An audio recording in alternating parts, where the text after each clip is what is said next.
2026年的夏天，大地似乎不太愿意安静下来。就在我们说话的此刻，地球的某个角落，几乎每隔几分钟就有一次看不见的颤动。打开全球的即时地震地图，你会看到一片密密麻麻的红点，从太平洋的火环一路延伸到喜马拉雅的山脚，再连到非洲那条正在裂开的伤口。有人说这只是巧合，地球本来就是这样，几十亿年来一直都在摇。也有人压低了声音说，不对，这一次不一样，这是预言正在加速应验的征兆。今天我们不急着吓自己，也不急着安慰自己，我们要做的是把冰冷的科学证据和那些流传已久的古老预言摊在同一张桌子上，然后一条一条的认真的问一句，山脉和国界真的会在我们这一代开始改变吗？而那些预言家口中的末日钟声又到底敲响了没有？先让我们把时间倒回去一点，看看这短短1年多以来，这颗星球到底经历了什么。2025年1月，西藏定日附近发生规模 7.1 的强震，那是世界屋脊的一次剧烈抽动，震垮了高原上的村庄，也让地质学家的眉头皱得更紧了。紧接着2025年3月，缅甸中部沿着一条叫做石阶的大断层爆发了规模 7.7 的大地震。这场地震有多可怕呢？它的破裂面沿着地表撕开了将近460公里，那是一道几乎贯穿整个国家的伤口。地面在短短1-2分钟内朝着一个方向硬生生错动了好几公尺。科学家后来研究发现，这场地震的破裂速度竟然快到突破了一个叫做超剪切的门槛，意思是断层撕裂的速度比地震波本身传播的速度还要快。那是一种极为罕见也极为猛烈的破裂方式。更让人难以置信的是，距离震央1000公里之外的曼谷，一栋正在兴建的高楼竟然就这样整栋垮了下来，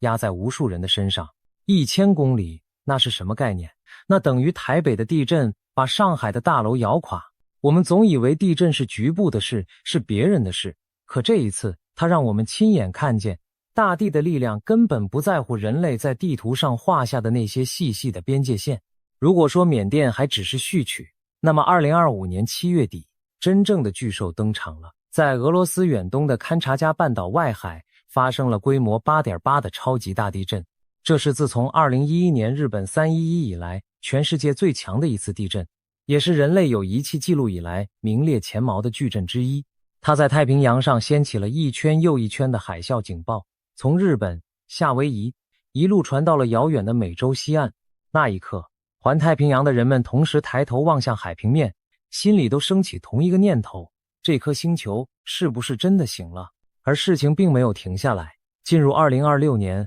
2月，马来西亚的沙巴外海出现了规模 7.1 的地震，那是马来西亚有记录以来最强的一次。要知道，马来西亚在很多人的印象里几乎是一个不会地震的国度，它一直被认为是东南亚难得的避震天堂，可是连它也开始摇了。然后到了2026年6月，就在不久之前，菲律宾南部的民达纳俄外海又爆发了规模 7.8 的强震，引发海啸，造成伤亡，上千次的余震让当地的人们连睡觉都不敢合眼。你有没有发现，这些地震的位置正在一个一个被点亮，像是有谁拿着一根看不见的手指，在沿着太平洋的边缘轮流的敲打。西藏、缅甸、堪察加、沙巴、菲律宾，把这几个点连起来，正好就是预言家们口中那条沉睡巨龙的脊背。为什么这条巨龙的脊背会刚好盘踞在太平洋的边缘？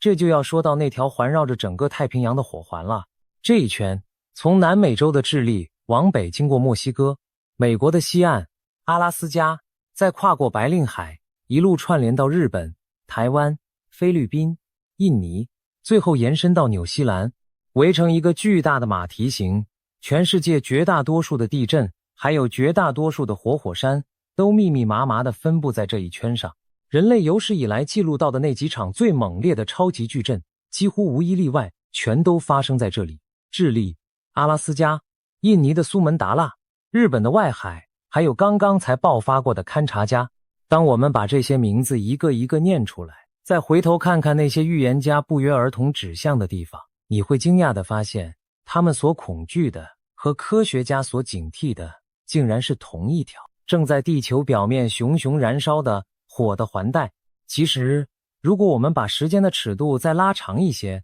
就会发现这颗星球的剧烈摇动从来都不是新鲜事。就在不算太远的2004年，印尼苏门答腊外海那场规模超过9的巨震所掀起的印度洋大海啸，夺走了周边10几个国家超过20多万人的生命，那是人类近代史上最惨痛的天灾之一。2008年，中国四川的汶川一场规模8的大地震，让整座的城镇在几十秒内化为瓦砾，数万个家庭从此天人永隔。这些深深刻在我们记忆里的伤痕告诉我们，大地的脾气其实一直都在。那么，一个很自然的问题就来了，为什么这些最致命的地震总是反复地集中在某些特定的地方？答案就藏在那条我们一再提到的太平洋火环里。我们脚下的地壳并不是一整块完整的铁板，而是由10几块巨大的板块像一颗破裂的蛋壳一样勉强拼凑在一起。在太平洋的边缘，比较重的海洋板块正一寸一寸地向下钻进比较轻的大陆板块底下。这个过程，科学家给它取了一个名字，叫做隐没。海洋板块俯冲下去的地方，就形成了深不见底的海沟。而在俯冲的过程里，2块板块会死死地卡住，互相较劲，把惊人的能量一年又一年地压缩、囤积，直到某一天再也卡不住了。板块猛然往上回弹，那一瞬间释放出来的力量，就是我们感受到的足以撼动山河的大地震。预言家口中那条沉睡的巨龙，如果从科学的角度去看，其实就是这一整圈正在俯冲、正在较劲、正在囤积着毁灭性能量的隐没带。它不是神话，它是真实盘踞在我们脚下的一头被压缩着的猛兽。而当这头猛兽选择在海底翻身的时候，它带来的往往不只是摇晃，而是另一种更加致命的灾难——海啸。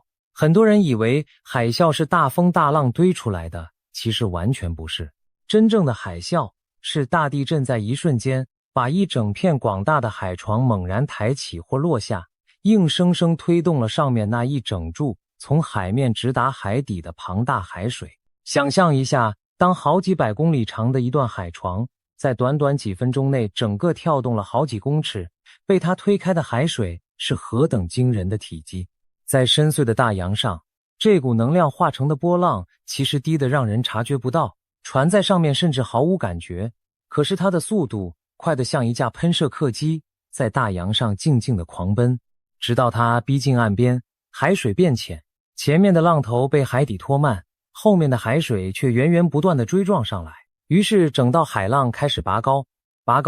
最后变成一面几公尺、10几公尺，甚至几十公尺高的水墙，带着足以将整座城镇连根拔起的力量，重重地砸向陆地。2004年的南亚，2011年的日本，那些被海水吞没的画面，至今想起来都让人心头一解。所以当科学家警告我们，某条海沟可能掀起30公尺高的海啸时，他讲的并不是电影里的特效，而是这颗星球真实做得到的事。讲到这里，一定会有人忍不住问，地球的地震是不是真的变多了、变强了？这个问题非常关键，我们必须诚实的，甚至有点扫兴的面对它。如果你去翻全球地震的长期统计，会得到一个可能让你意外的答案。从整体数字上看，每一年规模7以上的大地震平均大约就是10几次。这个数字在过去100多年里，其实上上下下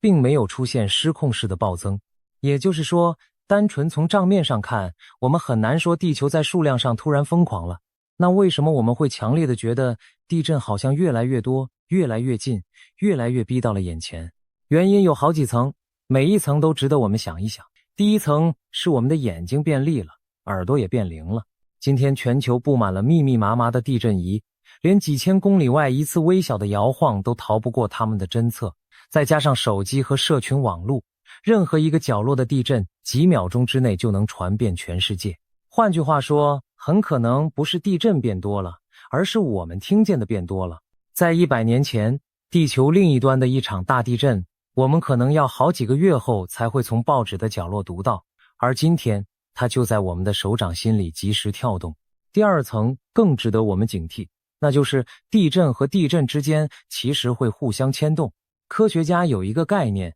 叫做应力的传递。一场大地震释放了能量，看似结束了，却会同时把累积的压力悄悄地推给隔壁的断层。缅甸那场规模 7.7 的地震过后，科学家就计算发现，它把应力传递给了中国云南境内好几条活跃的断层，让那些断层上的压力不知不觉地又往临界点靠近了一步。所以你看，大地的这些抽动从来都不是各自独立的孤岛，它们之间藏着一张我们肉眼看不见的网，一处松动就可能扯动远方的另一处。第三层则是来自天上的因素，我们的太阳这几年正好走到了它11年周期的活跃高峰，喷发频繁。有些研究者相信，太阳剧烈的活动和地球上的地震之间或许存在着某种微妙的关联，虽然这在科学上还远远没有定论，但这也顺理成章地成了预言家们口中天地同时动荡的一个注脚。而真正让今天这个主题变得惊心动魄的是接下来这件事：地震真的会移动土地。这不是文学上的比喻，这是物理上、字面上的意思。我们刚刚说过，缅甸那场地震让地面瞬间错动了好几公尺，可这还不是最极端的。让我们回到2011年的日本311大地震，那是一场规模 9.0 的巨震。这场地震结束之后，科学家测量发现了几件足以颠覆我们世界观的事。第一，日本最大的岛屿本州整个朝着东边被推移了好几公尺，一个国家的主要岛屿竟然在短短几分钟之内换了它在地球上的坐标。第二，这场地震的能量大到什么程度呢？它让地球的自转轴偏移了大约17公分，甚至让地球一天的长度缩短了那么微小的一点点。一场地震改变了一个国家的位置，也改变了整颗星球转动的姿态。第三，沿海的地面在那一天直接下沉了几十公分，原本是陆地、是农田、是家园的地方，从此泡进了冰冷的海水里，再也回不来了。而2004年那场夺走20多万条人命的南亚大海啸，背后那场规模超过9的巨震，同样把印度洋上的岛屿整个挪动了位置。你现在还觉得山脉和国界都将改变只是一句吓人的标题吗？让我们把目光投向那些最高的地方，看看山脉到底是怎么一回事。喜马拉雅山，世界上最高的山脉，它是怎么来的？它不是从一开始就站在那里的。在非常久远以前，印度这块大陆原本远在南方的海洋里，它像一艘巨大的石船，缓缓地、固执地朝着北方漂移，最后狠狠地撞进了欧亚大陆的怀里。这一撞，把两块大陆之间的地壳硬生生地挤压，褶皱越挤越高，于是有了辽阔的青藏高原，有了巍峨的喜马拉雅。而最关键也最容易被我们遗忘的是，这场碰撞到今天都还没有停止，印度仍然在以每年好几公分的速度继续往北顶，一刻也没有停。所以喜马拉雅它其实还在长高，每一年它都比去年更靠近天空一点点。我们前面提到的2025年那场西藏定日的地震，正是这场亿万年大碰撞在我们这个时代发出的一声闷响。原来每一座高山的崛起，靠的不是温柔的岁月，而是一次又一次剧烈的地震。地震就是大地在建造山脉时所发出的呻吟与呐喊。山脉不是静止不动的风景画，它是大地用一场场灾难1公分1公分堆叠出来的伤疤。所以山脉当然会改变，因为它此刻就正在我们眼前改变。而这样的故事并不只发生在喜马拉雅，在南美洲，那条绵延数千公里的安第斯山脉同样是海洋板块俯冲撞击大陆的产物，至今也还在不断的隆起，并且伴随着智利、秘鲁一带频繁的强震与火山。在欧洲，阿尔卑斯山的崛起则是非洲板块一路向北挤压欧亚大陆的结果。你会发现，地球上几乎每一条伟大的山脉背后都站着一场旷日持久的板块碰撞和数也数不清的地震。山从来不是凭空出现的，它是大地用亿万年的暴力一锤一锤锻打出来的。那么国界呢？一个国家的轮廓真的会变吗？这就要说到非洲了。在非洲的东边有一道巨大的裂缝，叫做东非大裂谷，它从红海一路向南延伸，长达3000多公里。科学家发现，这道裂缝正在做一件惊天动地的事，它正在把整个非洲大陆慢慢的、无可挽回的撕成两半。在地底深处，有一股滚烫的地寒物质正在不断往上涌，像一个巨大的拳头，把地壳从底下顶开、顶裂。非洲大陆正沿着这道缝分裂成2块不同的板块，西边一大块，东边一小块。早在2005年，在裂谷中的阿法尔地区曾经发生过一连串的地震和火山活动，在短短几天之内，地面就裂开了一道长达数十公里的大缝，有些地方的地表直接塌陷了好几公尺，几天就完成了大地原本要花上好几百年才能完成的撕裂。更让人震撼的是，最新的研究显示，在这片裂谷的核心地带，科学家已经侦测到地底下正在生成全新的属于海洋的地壳。这意味着什么？这意味着一片全新的海洋正在这里悄悄地孕育，准备诞生。再过数百万年，红海与印度洋的海水将会灌进这道裂缝，把非洲彻底的一分为二。届时，索马利亚以及肯亚、伊索比亚、坦桑尼亚的一部分会脱离非洲，变成一块像马达加斯加那样漂浮在印度洋上的全新大陆。而今天还被困在内陆看不到海的国家，未来有可能突然拥有自己的海岸线、自己的港口。有趣的是，这场撕裂大陆的灾难同时也是大自然的一份馈赠。因为地底的高温与岩浆离地表很近，这片地区蕴藏着极为丰沛的地热能量。东非的一些国家已经开始利用这股正在把大陆撕开的同一股力量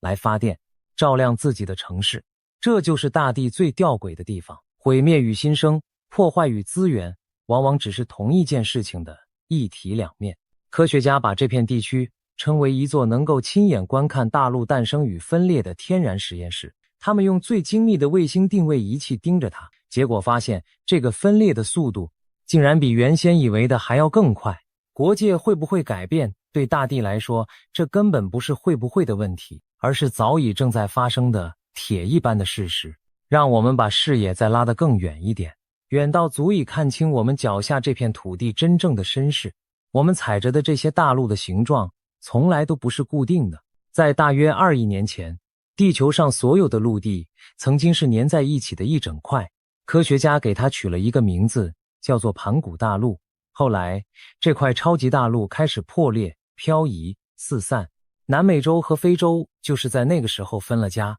中间裂开的缝慢慢长大，慢慢被海水填满，最后就成了今天浩瀚的大西洋。所以，如果你现在去看一张世界地图，会发现一个有趣的细节：南美洲的东岸和非洲的西岸，它们的轮廓竟然能像拼图一样严丝合缝地拼在一起。那不是巧合，那是它们曾经紧紧相连，后来才被生生扯开的证据。而这场漂移到今天一刻都没有停过。大西洋每一年都还在悄悄地变宽，太平洋每一年都在悄悄地缩小。科学家甚至推算，再过2亿多年，这些如今四散漂流的大陆还会再一次重新聚拢、碰撞，组成下一块崭新的超级大陆。我们今天摊开的这张世界地图，在地球这本厚厚的、长达几十亿年的生命之书里，不过是其中短短的会被翻过去的一页而已。山在动，海在动，国界在动，只是大地的时钟走得太慢太慢，慢到我们常常忘了自己其实是站在一块正在无声漂流的巨大木筏上。那么，如果我们真的能搭上一台时光机，飞到极为遥远的未来，地球的面貌又会变成什么样子呢？科学家根据今天板块移动的方向，已经描绘出了一幅又一幅令人叹为观止的未来世界地图。在他们的推演里，地中海会随着非洲不断地向北挤压，慢慢地闭合，乃至消失，并且在欧洲与非洲交界的地方，重新顶举出一条全新的，像今天喜马拉雅那样高耸入云的山脉。东边的非洲则会沿着大裂谷彻底裂开，瞟向印度洋。而对于更加遥远的未来，科学家们有着不同的想象。有的认为，如今还在不断变宽的大西洋，终有一天会反过来开始闭合，把美洲与欧非大陆重新拉拢在一起，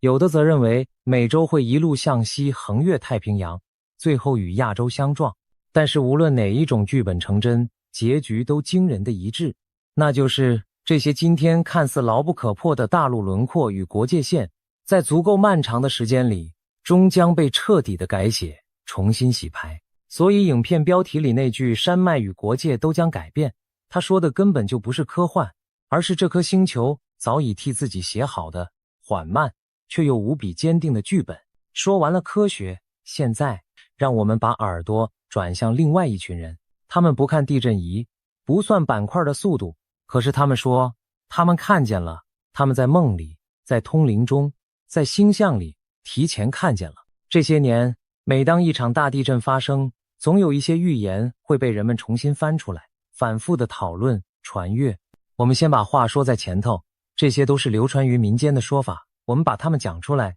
是为了让大家认识这个正在发生的现象。至于信不信，留给你自己的智慧去判断。第一个我们要说的是日本的漫画家龙树亮，还有他那本叫做《我所看见的未来》的漫画。这本书最早出版于1999年，后来又在2021年重新印行，并补上了新的梦境。在这本书里，他画下了自己梦中的景象，其中最让全世界屏息的一个，指向了2025年的7月。他说那时候，日本与菲律宾之间的海底会裂开，掀起比311还要高上好几倍的滔天巨浪。这个预言在2025年闹得沸沸扬扬，甚至吓得不少海外的旅客取消了去日本的行程，重创了当地的观光业，连航班都受到了影响。然而7月真的来了，又静静地走了。那场传说中会让日本沉没的大灾难并没有如期降临。可是就在很多人松了一口气的时候，7月的最后几天，勘察家的规模 8.8 巨震轰然爆发。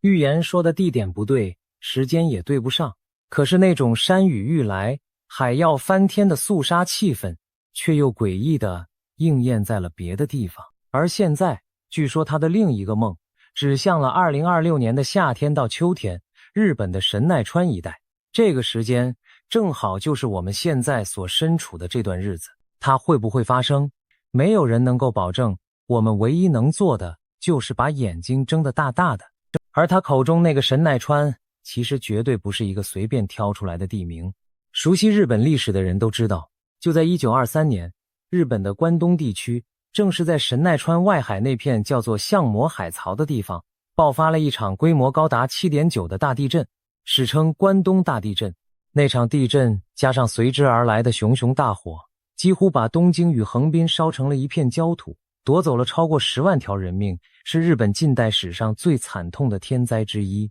而科学家也早就反复警告，这片紧邻着首都圈、住着数千万人的海域，未来同样存在着发生大地震的风险。所以，当一位漫画家的梦，一段真实的惨痛历史，还有科学家严肃的警告，这三者竟然不约而同地指向了同一片海域的时候，我们就算心里再怎么铁齿，恐怕也很难完全把它当成耳边风了。接着是泰国那位被称为通灵者的普莱，他的名字在2025年缅甸大地震之后传遍了整个华人世界，因为他早在地震发生之前就预言了缅甸会有大地震，而且会波及曼谷，连发生的月份都说得8、9不离十。他常挂在嘴边的一句话是希望它不要发生。在后来的一次访谈里，他描述了一个让他自己都起了一身鸡皮疙瘩的画面。他说，在冥想的时候，他的意识仿佛沉入了深深的黑暗的海底，看见海床正在诡异地鼓起，就像底下有一只沉睡了千万年的巨兽正在被缓缓地唤醒。他说，那不是单一的一个点，而是一连串的隆起，一股庞大到无法形容的能量正在大洋的底下安静的、耐心的累积。他甚至因为怕引起社会的恐慌，怕影响别人的生计，而不太敢再说出海啸那2个字。一个通灵者口中沉睡的海底巨兽，和科学家口中那股正在累积、随时准备回弹的板块应力，这2者所描述的，难道会是同一件事吗？然后是印度那位从小就学习星象的少年阿南德，据说他曾经准确地预示过全球的大瘟疫，预示过东欧的战争，也预示过台湾的花莲地震和缅甸的大地震。这让他的话在许多人耳中分量很重。他用他的方式为2026年下了一个很重的注解。他说，太平洋板块这条巨龙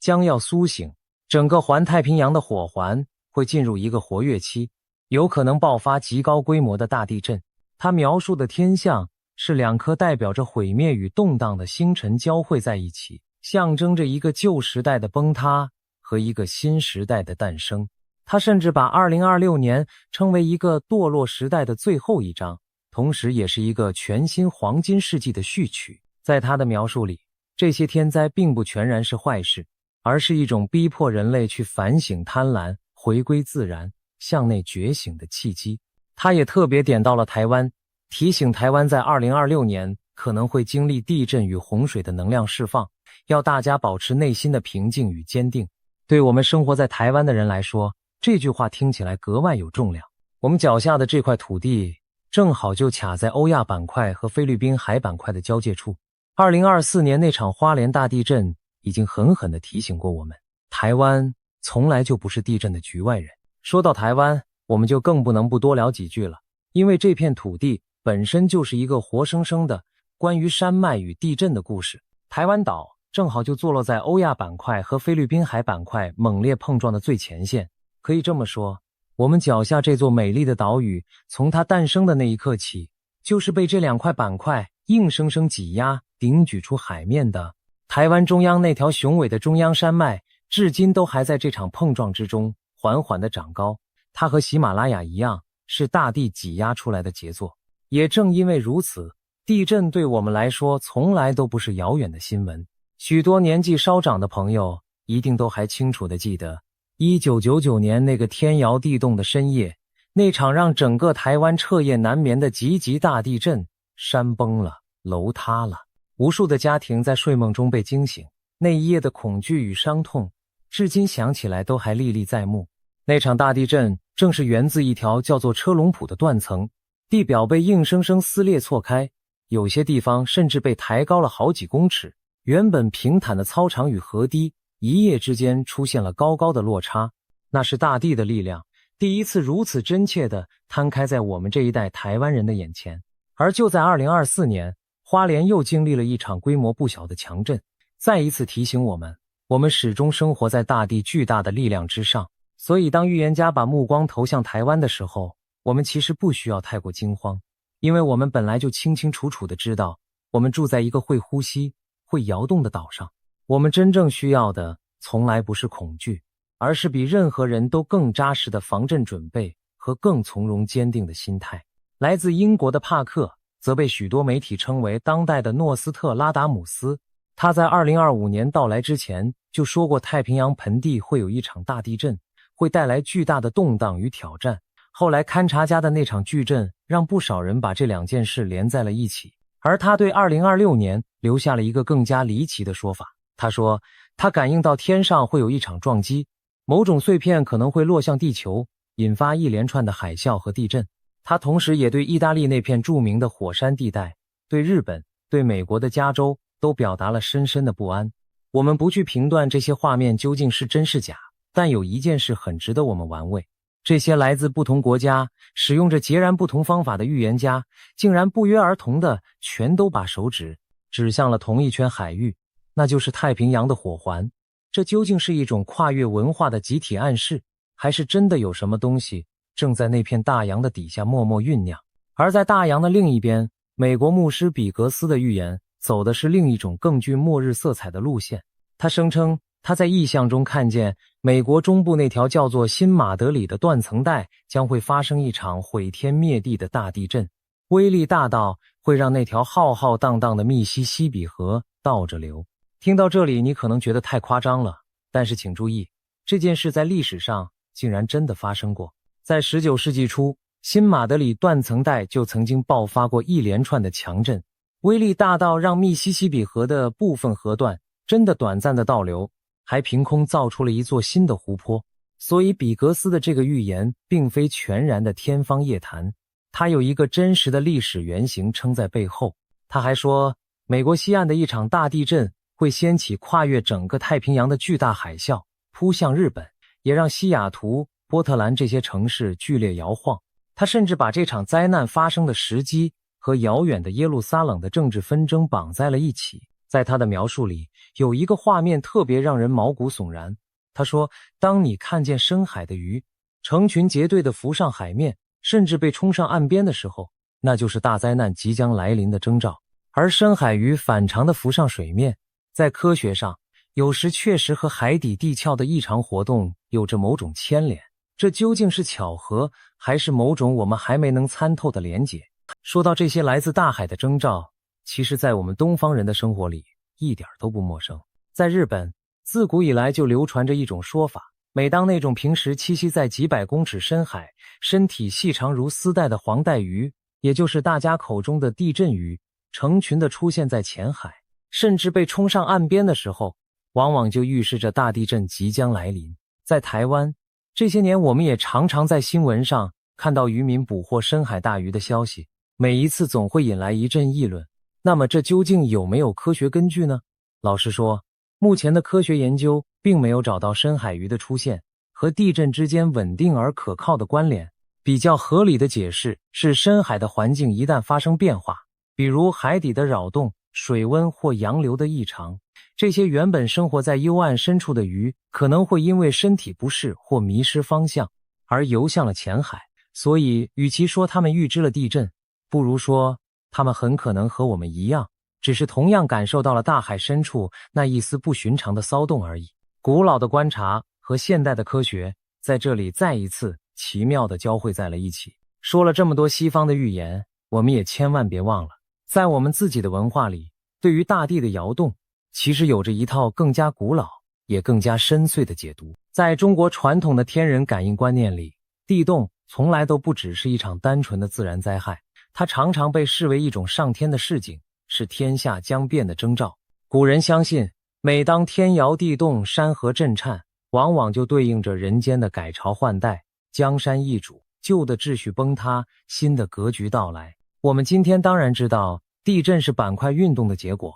和帝王将相的德行并没有关系。可是当我们把那些流传千年的古老寓言文本和今天接二连三的强震放在一起看的时候，你会发现一件很奇妙的事，古人想表达的那种感觉，竟然和今天这支影片的主题奇妙地跨越了时空地，重叠在了一起。那就是当大地开始剧烈的呼吸，旧有的秩序或许就要松动，山脉会变，国界会变。这个念头原来自古以来就深深地刻在了人类的集体潜意识里，从未消失过。好，现在让我们冷静下来，从那个充满意象与梦境的世界重新走回科学的桌前。因为比起那些无法验证的预言，有一份真正让全世界的地质学家都睡不好觉的清单，正白纸黑字地摆在桌上。这份清单，我们可以叫它大地震的时间表。清单上的第一个名字是日本外海的那条南海海槽。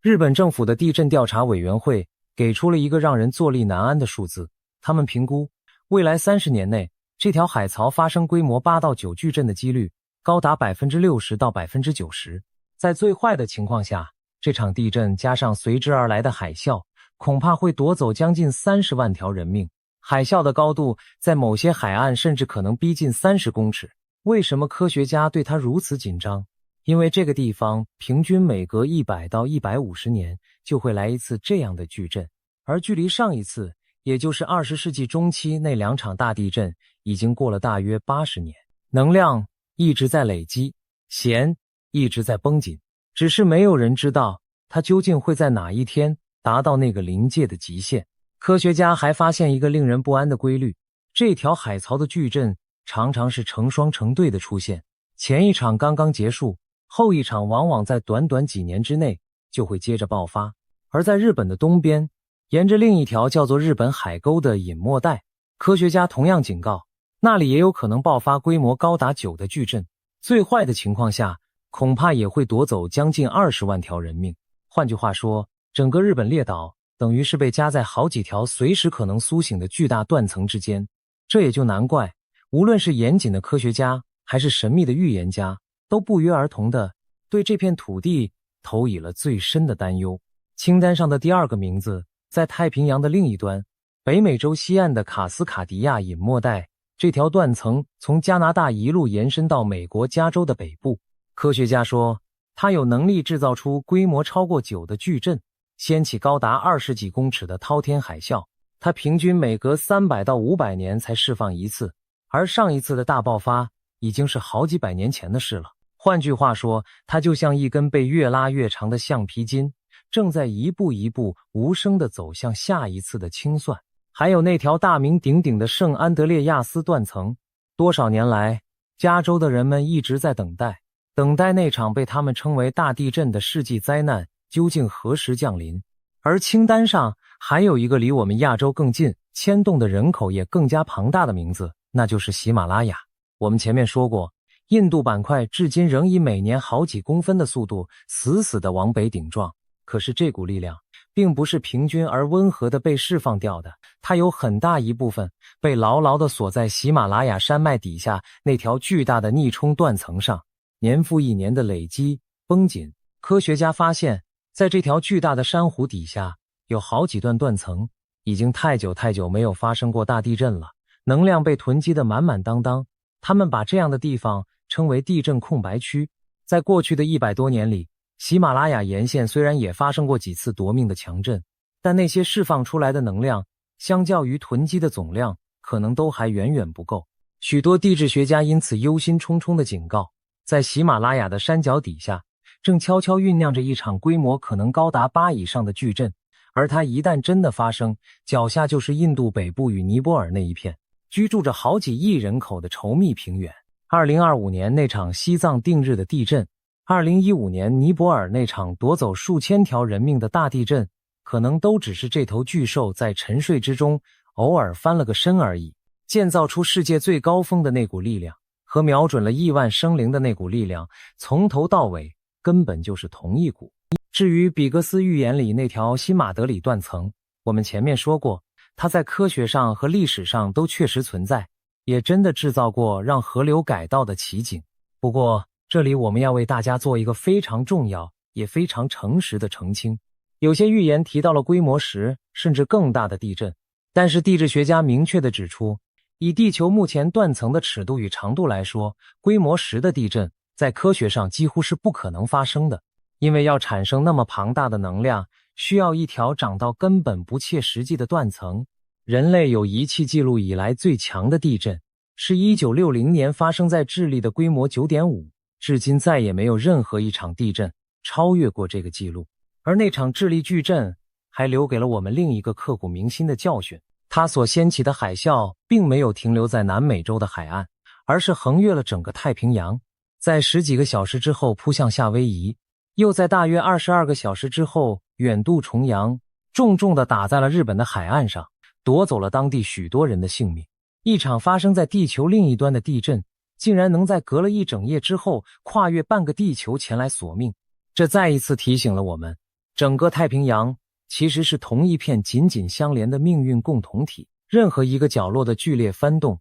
都可能透过海水传递到我们每一个人的岸边。所以当我们听到那些惊悚的数字时，保持一份冷静的判断，反而能让我们看得更清楚。预言里的那种恐惧往往会不自觉地把真实存在的风险夸大成了一触即发的末日。可是反过来说，朋友们，就算我们把那个规模10打上一个大大的折扣，南海海槽和卡斯卡迪亚那种真实存在的规模9的威胁，难道就还不够我们每一个人认真地对待了吗？也许你会忍不住问，既然科学家连几率都算得出来，连能量累积了多少都测得到，那为什么他们就是没办法明明白白地告诉我们地震到底会在哪一天发生？这正是地震科学最让人无奈也最谦卑的地方。地震孕育在我们脚下好几公里甚至好几10公里深的地底，那里的高温高压是人类至今都无法直接探看的禁区。我们能测量地表细微的变形，能侦测地下水位的异常变化，能捕捉到大地震前那些隐隐约约的小摇晃，也就是所谓的前震。可是这些征兆常常是事后回过头来看才看得明白，在当下那个时刻它们太微弱也太暧昧了。历史上人类确实有过一次几乎像奇迹一样的成功。1975年，在中国的海城，当地在一场大地震来临之前，刚好观察到了一连串密集的前震，还有地下水的异常，以及许多动物反常的躁动不安。于是当局果断地下令，把人们从屋子里疏散了出来。就在疏散之后不久，规模 7.3 的大地震轰然而至，无数的房屋瞬间倒塌，但因为人们提前离开了许许多多的生命，因此被抢救了回来。这是人类历史上极为罕见的一次成功预报。然而，仅仅过了1年多，残酷的现实就给了我们当头一棒。1976年，中国的唐山在几乎没有任何明显前兆的情况下，一场规模超过 7.5 的大地震在人们熟睡的凌晨突然爆发，整座城市在短短10几秒之内被夷为平地，夺走的生命据估计高达20几万，那是20世纪死伤最惨重的地震之一。海城的成功和唐山的惨剧，这两件事摆在一起，像一记重重的警钟，告诉了全世界一个残酷的真相。地震有时候会给出一点点线索，但更多的时候，它什么都不说，就直接动手了。从那以后，主流的科学界逐渐接受了一个谦卑的共识，与其去追求那个几乎不可能的精准预报，硬要说出某月某日某时会有地震，不如把力气放在算出长期的几率，放在把房子盖得更坚固，放在让每一个人都清楚地知道地震来时到底该怎么办。你看，这正是科学和预言最不一样的地方。预言总是渴望说出一个精确的日子，好让世人惊叹，而科学却诚实地承认了自己的局限，然后把那些真正能够救命的准备默默地交到了我们每一个人的手上。讲到这里，你或许会问，那为什么偏偏是现在？全世界都在谈论预言，都弥漫着一股世界末日的气氛。这是一个很有意思，也很值得深思的问题。其实，预言之所以让人觉得正在加速应验，未必是因为灾难真的多到了失控的地步，而是因为太多让人不安的事情正好挤在了同一个时间点上，同时涌进了我们的眼睛和耳朵。我们一边看着大地震接二连三的发生，一边又听着世界各地此起彼落的战火。东欧的冲突还没有结束，中东的局势动荡不安。我们一边担心着经济，担心着涨个不停的物价，一边又被人工智慧那飞速到让人喘不过气的发展搅得心神不宁，生怕自己被时代给抛下。当地震、战争、经济、科技这4股巨大的焦虑像4道潮水一样同时涌上来的时候，人心自然会本能的去寻找一个能够解释这一切的答案。而那些古老的预言刚好就提供了这样一个简单而完整的故事。据说保加利亚那位盲眼的预言婆婆巴巴万加留下的预言里就提到2026年会有重大的天灾，甚至说这些灾难会改变地球上 7% 到 8% 的陆地。而她又把这一切和一场大战和新科技的崛起全都连在了一起。你看，这些预言之所以动人，之所以让人宁可信其有，正是因为它把我们心里所有的不安、所有的恐惧编织成了一个有头有尾、环环相扣的故事。而我们的大脑天生就喜欢故事，喜欢在一片混乱之中找到规律和因果。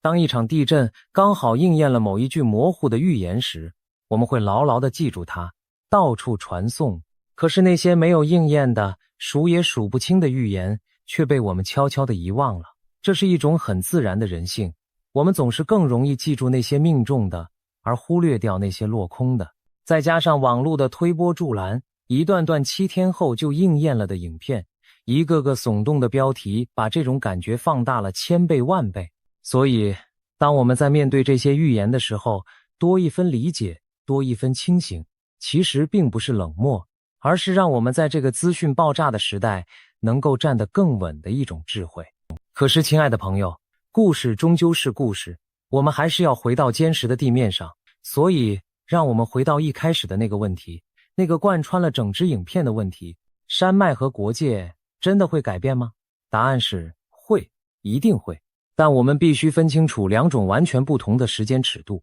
在地质的尺度上，在数百万年、数千万年乃至上亿年的漫长时间里，山脉一定会被风雨夷平，又被碰撞重新举起，非洲一定会彻底裂开，新的海洋一定会在裂缝中诞生，今天的大陆也一定会再一次漂移聚拢，这是大地运行的铁律，没有任何力量能够阻止。从这个角度说，影片标题那句山脉国界都将改变，它根本不是预言，而是100%会兑现的板上钉钉的地质学常识。可是在我们人类短短几十年的这一生里，真正需要我们严肃看待，甚至需要我们提前准备的，并不是哪一位预言家信誓旦旦说出的某月某日，因为那些精确的日期几乎从来没有准过。真正需要我们警惕的是像南海海槽，像卡斯卡迪亚这样被严谨的科学一再警告，几率高的惊人，却又永远无法被精准预测的那些沉默的真实的风险。那么知道了这一切之后，我们又该怎么办呢？是该收拾行李躲进深山，还是该从此夜夜难眠，数着日子过活？都不是。如果这颗活着的星球几十亿年来教会了我们什么，那就是恐慌从来不能让任何一座大楼变得更坚固一分，可是准备可以。与其耗费我们的心神去争论那些遥远的预言到底准不准，不如就在今天低下头来，认真看看我们自己的脚下，我们居住的这个家，它抗震吗？我们真的知道当地震来临的那一瞬间，第一时间应该躲在哪里，又应该远离什么吗？我们的家里有没有准备那么一个小小的装着饮用水、干粮、手电筒和常用药品的紧急避难背包？这些听起来琐碎到有点无聊的小事，远比世界上任何一个惊天动地的预言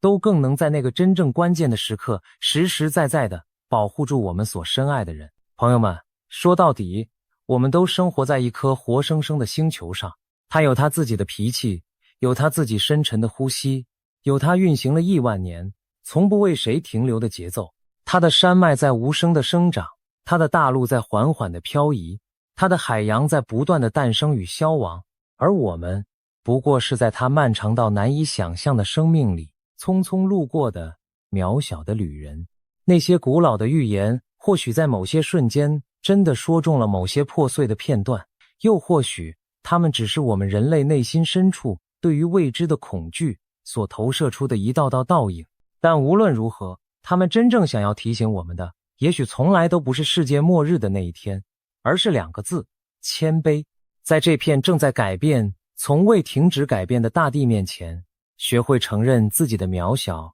然后反而能更踏实、更珍惜地去过好我们被赐予的平凡的每一天。